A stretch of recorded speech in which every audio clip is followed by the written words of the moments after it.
want you guys to take a look at this beautiful little angel right here. Beautiful little smile. And I just absolutely hate to see people lose their cool and abuse and hurt babies. But guess what? I can't feel sympathy for people who get frustrated with kids. It just needs to be punished. They need as much time in prison as possible. Look at this angel, and there's just nothing, if you have a heart in your chest, that this baby can ever do to cause you to not want to just love her and protect her so she can grow up and become something great. Let me give you a disclaimer before we get into this. Some viewers may find the following content offensive and controversial. The information in this video comes from multiple sources, including court records, official police charges, news web articles, and interviews. This video commentary also contains my personal opinions about the facts of this story. The point is to use this story as a cautionary tale in hopes of preventing tragedies like these to children going forward. Viewer discretion is advised. That is your official disclaimer. And we're getting this story from lawandcrime.com. Look at that smile. Thank you for the article to Law and Crime. Look at that beautiful little smile. Listen, shout out. Here we go. Let's talk about this. An Ohio man allegedly admitted to shaking and slamming that 1-year-old baby. This fool right here. Y'all see his face? This man ain't nothing. He's a nobody. He don't have a soul. He admitted to shaking and slamming a 1-year-old baby's head onto the floor when this baby would not stop crying, leading to the baby's death weeks later. Michael Mayer, and I think I have his middle name in here somewhere, but I don't see it right now. Michael Mayer, 34 years old, was arrested on December the 11th following a December the 5th incident that left the baby girl with a skull fracture. Injuries that he allegedly admitted to police that he caused. He was initially indicted on 6 felony charges, including felonious assault and endangering a child. On December the 20th, according to court documents obtained by Dayton CBS affiliate WHIO, the baby died as a result of injuries inflicted upon her by him. And I just don't get it. Y'all look at the pictures. Y'all look at the pictures. What's up, Queenie? Y'all look at these pictures. I just can't understand. You can't be this level of dumb, and you just can't get frustrated with a beautiful little angel. You shouldn't.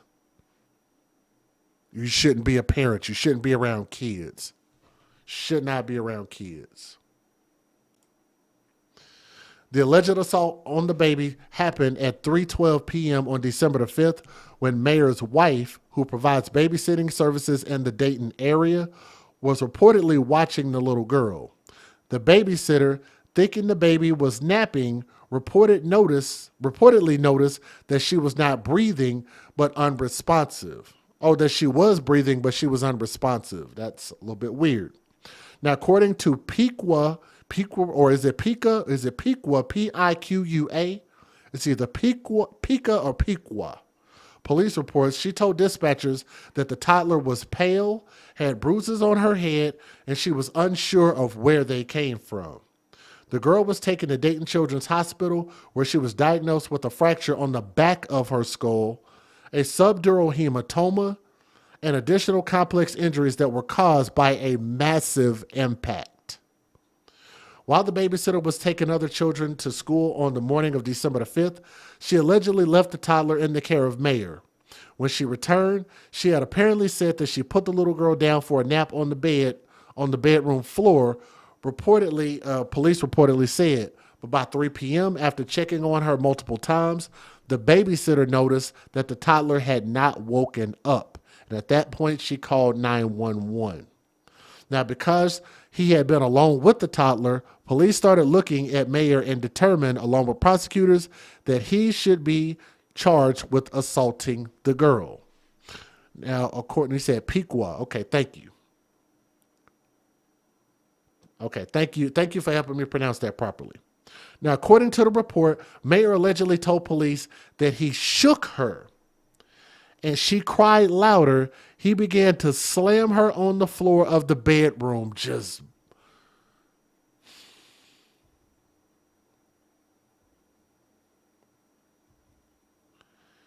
So you literally knew that that was going to kill that kid, and you wanted this baby to die because you were frustrated.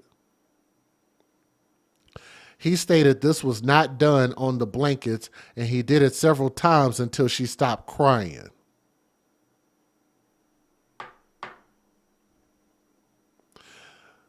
After this alleged assault, Mayer reportedly stated that the girl had fallen asleep and left her on the floor. Jesus, man. Don't y'all think this man needs a life sentence in prison? Because I think he does. You can't be that level of dumb. And what's my famous saying now that we made up? Where is it at? These people go above and beyond stupid.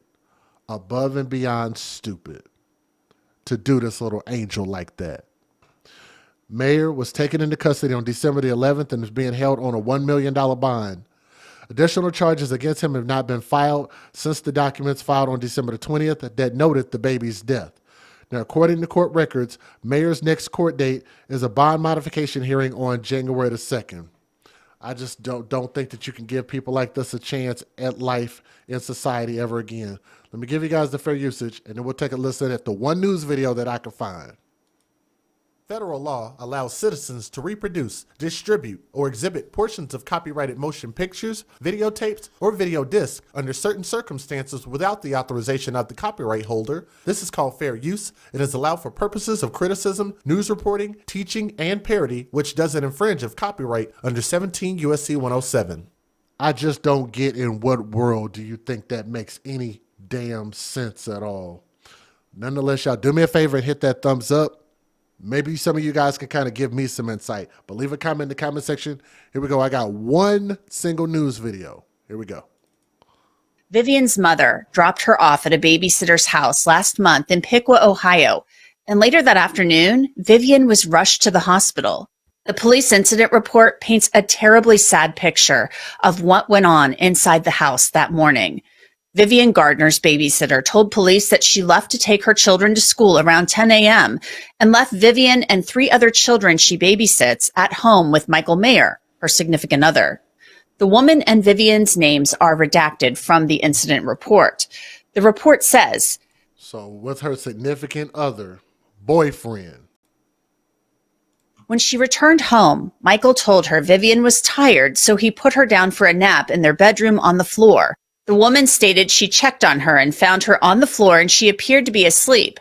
The woman stated she checked on her several times throughout the day and found that Vivian was still sleeping in the same spot. The woman stated around 1500 hours. She started to get concerned because Vivian had not woke up, so she went in to wake her. The woman stated it was at that time she found her breathing was shallow and she was unresponsive. Both the woman and Michael denied knowing what happened to cause this to happen.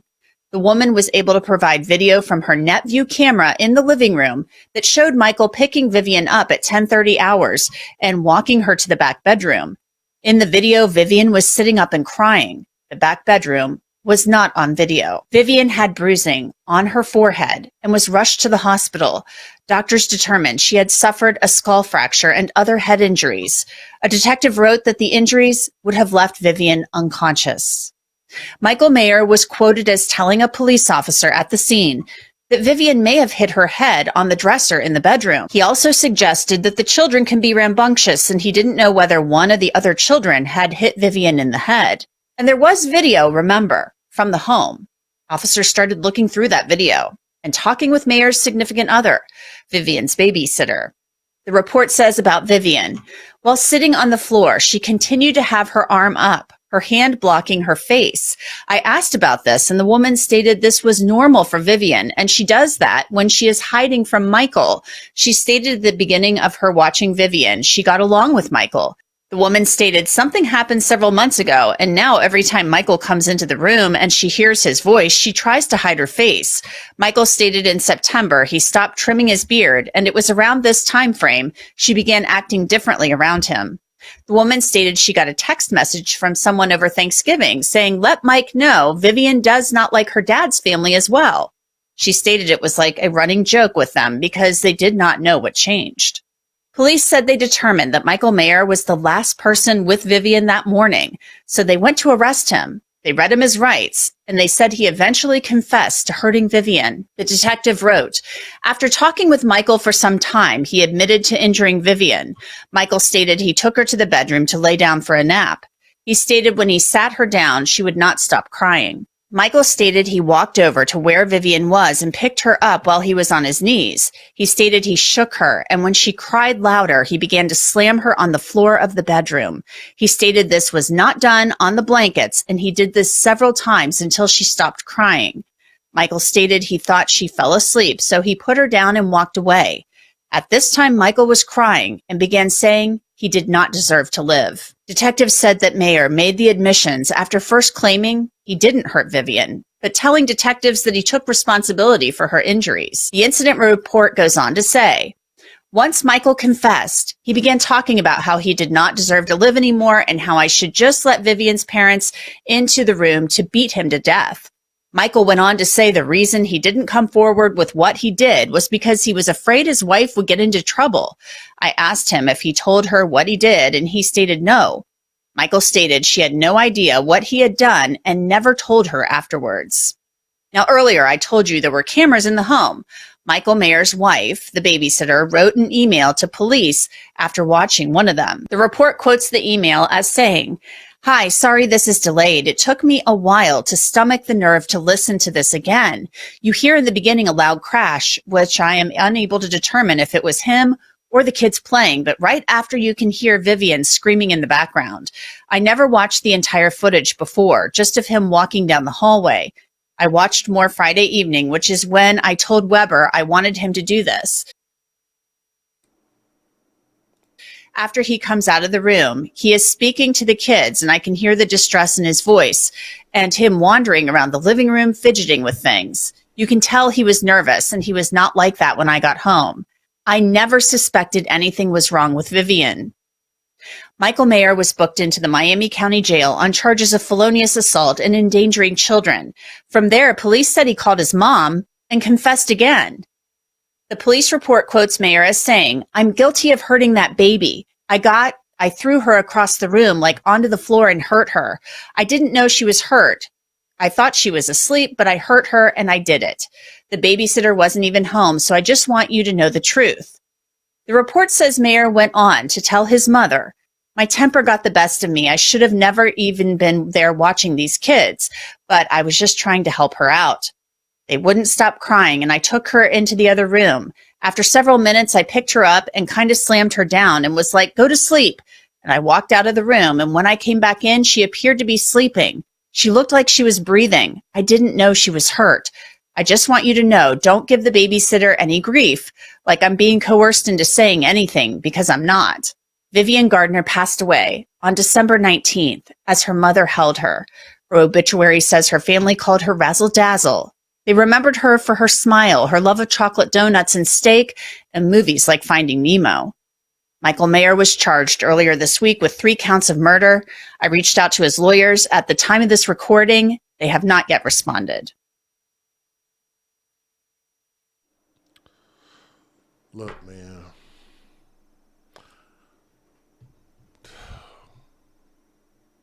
That is just unbelievably sad, man. Just some people, just you could just look at his face. He does not look like a suitable babysitter. And you just can't have your kids around people just because you like them or you're sexually attracted to them. Ladies, I've been trying to tell y'all this for the longest. Just because you're attracted to somebody don't mean that they're going to be good around your kids. Stop bringing people around kids or kids that you're babysitting or whatever the case is. Just stop doing it. Like, they just need to prove themselves that they are suitable fathers, suitable parents, suitable caretakers. This beautiful baby lost their life for absolutely no reason. It needs to be punished, and that man needs a life sentence for losing his cool. To this angel, R.I.P. I'm in a somber mood because that just really, really bothers my soul. And Michael Meyer, or Michael Mayer, whatever your damn name is, he looked like a Michael Meyer to me, needs a life sentence. Let me know what you guys think in the comment section.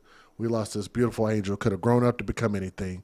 Leave a comment in the comment section. Like, share, subscribe to the AFC Podcast. Thank you guys for supporting what we do. We'll try to get back to our normal audience here soon.